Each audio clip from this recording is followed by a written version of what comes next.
الحمد للہ وکفیٰ وسلام علی عبادہ الذین اصطفیٰ اما بعد اعوذ باللہ من الشیطان الرجیم بسم اللہ الرحمن الرحیم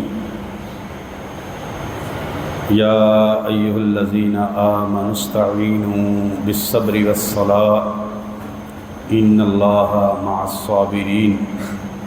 اللہ تبارک و تعالی کے بڑے بڑے احسانات میں سے بہت بڑا احسان اللہ کا یہ ہے کہ اللہ تعالیٰ نے ہمیں نماز پڑھنے کی توفیق عطا فرمائی ہے۔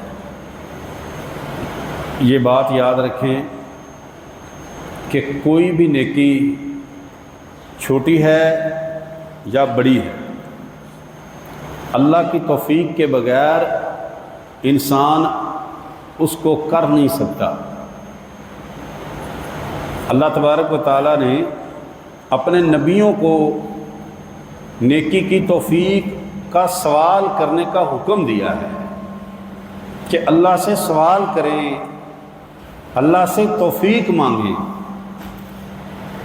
کہ اللہ ہمیں نیک کام کرنے کی توفیق عطا فرما، اور اس کے بعد اس کی قبولیت کی دعا ہے۔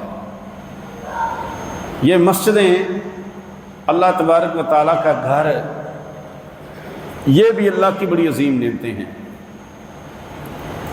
نبی کریم صلی اللہ علیہ وآلہ وسلم کے پاس ایک مہمان آیا تو آپ صلی اللہ علیہ وسلم اس کو الوداع کرنے کے لیے مدینہ المنورہ سے باہر تشریف لے گئے۔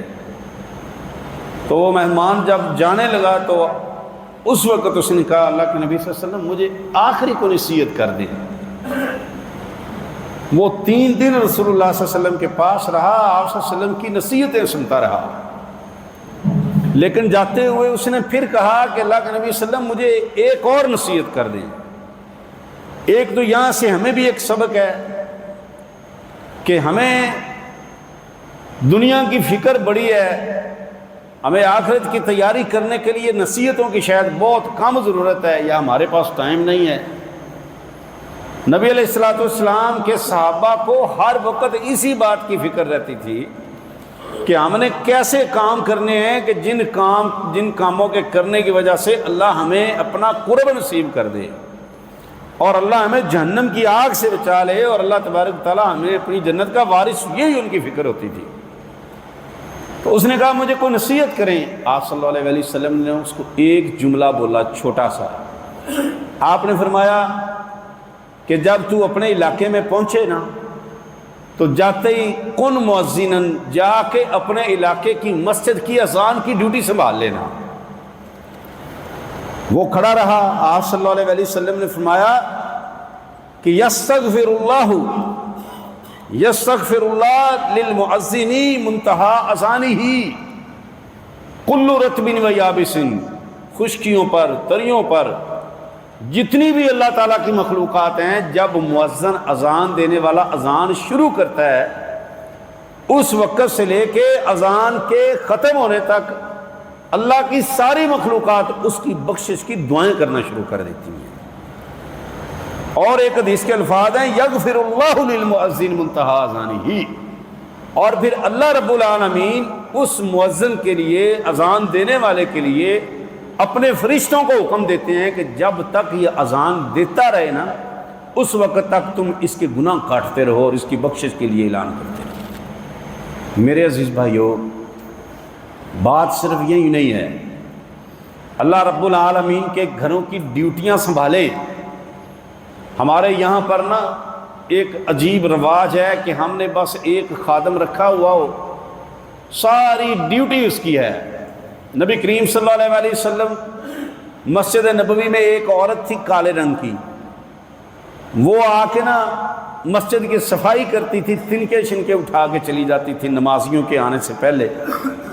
تو نبی پاک صلی اللہ علیہ وسلم نے 2-3 دن اس کو غائب پایا، نظر نہ آئی۔ تو آپ صلی اللہ علیہ وسلم نے صحابہ سے پوچھا وہ نظر نہیں آ رہی، وہ کالی سی عورت کدھر ہے، وہ مسجد کی صفائی کرنے والی کدھر ہے؟ صحابہ نے فرمایا اللہ کے نبی صلی اللہ علیہ وسلم اس کی وفات ہو گئی تھی، تو ہم نے رات کو اسے دفن کر دیا، اس کا جنازہ پڑھا کے تو آپ صلی اللہ علیہ وسلم نے فرمایا دلونی الی قبریہا، چلو مجھے اس کی قبر پر لے کر چلو۔ نبی پاک صلی اللہ علیہ وسلم صحابہ کو قبر پر لے کر گئے اور وہاں پر جا کر رسول اللہ صلی اللہ علیہ وسلم نے اس کی بخشش کی لمبی دعائیں کی۔ آپ صلی اللہ علیہ وسلم نے فرمایا اللہ کے بندو تمہیں کیا معلوم کہ یہ اللہ رب العالمین کے نزدیک اس کی کتنی شان ہے۔ اور نبی علیہ الصلوۃ والسلام نے فرمایا قیامت والے دن اللہ اعلان کریں گے اینا جیرانی، میرے پڑوسی کدھر ہیں؟ پڑوسی ہمسائے گوانڈی، اللہ کے فرشتے حیران ہو کے پوچھیں گے اللہ آپ کے بھی پڑوسی ہیں؟ اللہ فرمائیں گے ہاں جی میرے بھی پڑوسی ہیں۔ جی کون یا اللہ؟ اللہ فرمائیں گے وہ جو مسجدوں کا خیال کرنے والے لوگ تھے، جن کا دل مسجدوں میں لگتا تھا، مسجدوں کی ساری صفائی ستھرائی، مسجدوں کا خیال، اس کی ترویج کے لیے کام کرنے والے لوگ تھے، وہ میرے پڑوسی ہیں۔ ان کے سامنے اللہ کے سامنے حاضر کیے جائیں گے اور پھر اللہ رب العالمین کی دائیں سائڈ پر نور کے ممبر لگائے جائیں گے۔ اللہ رب العالمین ان ممبروں پر اللہ تبارک تعالیٰ ان لوگوں کو بٹھا دے گا۔ پھر نبی علیہ الصلوۃ والسلام نے فرمایا کہ انبیاء علیہ الصلوۃ والسلام اور شہداء ان پر رشک کریں گے کہ ان کی شان کے کیا کہنے ہیں، اتنی بڑی شان ہے۔ اور میرے عزیز بھائیوں، مسجدوں کے اندر کام کرنے والے لوگ، ان کے ساتھ ان سے پوچھتے رہا کریں مسجد کے لیے کس چیز کی ضرورت ہے، مسجد کے لیے ہماری کس طرح کی خدمت کی ضرورت ہے۔ واللہ یاد رکھیں اس وقت ہم یہ بات کر رہے تھے کہ یہ جو سوشل میڈیا کا خطرناک ترین اس وقت جو دور چل رہا ہے نا، خطرناک، ہماری چھوٹی جنریشن کو انہوں نے مسجدوں سے دور کرنا شروع کر دیا ہے۔ وہ چھوٹی جنریشن، ہماری چھوٹے بچے، مسجدوں کی رونق وہ مسجدوں سے غائب ہونا شروع ہو گئے ہیں۔ اور یہ جوانی کی دہلیز پہ پاؤں رکھنے سے پہلے ان کو مسجد کا تعارف نہ کروایا تو پھر یاد رکھو یہ پھر ان سے کوئی اچھی توقعات نہ رکھیں۔ آج بھی آپ چلے جائیں عرب ممالک کے اندر مسجدوں میں چھوٹے بچے باقاعدہ طور پہ مسجدوں میں ان کے والد ان کو مسجدوں میں لے کے جاتے ہیں مسجدوں کا تعارف کروانے کے لیے۔ ہمارے یہاں پر عجیب سسٹم ہے، اگر کوئی بچہ آ جائے اور آ کے چھوٹی عمر کا بچہ کو شور کرنا شروع کر دے تو ایک آدھا بابا مسجد میں ایسے ہوتا ہے جو گری ڈالے گا اور جناب اس کو دو چار سنائے گا۔ وہ باپ اگلی بار یا تو آپ ہی نہیں آئے گا یا کم از کم بچے کو لے کے کبھی نہیں آئے گا۔ تو مسجدوں میں بچوں کو لائیں اور ان مسجدوں کے ساتھ محبت کریں اور مسجدوں کی خدمت اور مسجدوں کا کام کرنے والے لوگوں کے ساتھ محبت کریں۔ واللہ یہ اللہ کے گھر، یہ اللہ کی بڑی عظیم ہمارے پاس نعمت ہے، بڑی عظیم نعمت ہے۔ نبی کریم صلی اللہ علیہ وسلم کی ایک حدیث آخری بیان کر کے بیان ختم۔ رسول اللہ صلی اللہ علیہ وسلم نے فرمایا کہ من بنا للہ مسجدا بنى اللہ لہ بیتا فی الجنہ، صحیح بخاری کی حدیث۔ آپ صلی اللہ علیہ وسلم جس نے اللہ کے گھر کو بنایا، مسجد کو بنایا، اللہ اس کے لیے جنت میں گھر بنا دے گا۔ اب صحابہ بیٹھے تھے، آپ صلی اللہ علیہ وسلم کو بھی پتا تھا کہ پوری مسجد بنانے پہ خرچہ بہت زیادہ آتا ہے، تو نبی علیہ الصلوۃ والسلام نے فرمایا جو ایک فاختہ کے گھر کے برابر مسجد بنا دے۔ کیا مطلب ہے؟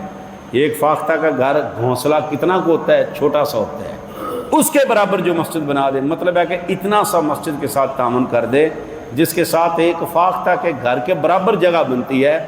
نبی علیہ السلام نے فرمایا اللہ اس کا بھی گھر جنت میں بنا دے گا۔ اللہ ہم سب کو اللہ کے گھروں کو آباد کرنے والا بنا دے اور اللہ تبارک و تعالی ہمیں ان لوگوں میں شامل کر دے جن کا دل مسجدوں کے ساتھ لگا ہوتا ہے، تاکہ قیامت والے دن اللہ ہمیں اپنے عرش کا سایہ نصیب فرما دے۔ سبحانک اللہم و بحمدک، اشہد ان لا الہ الا انت، استغفرک و اتوب الیک۔ السلام علیکم۔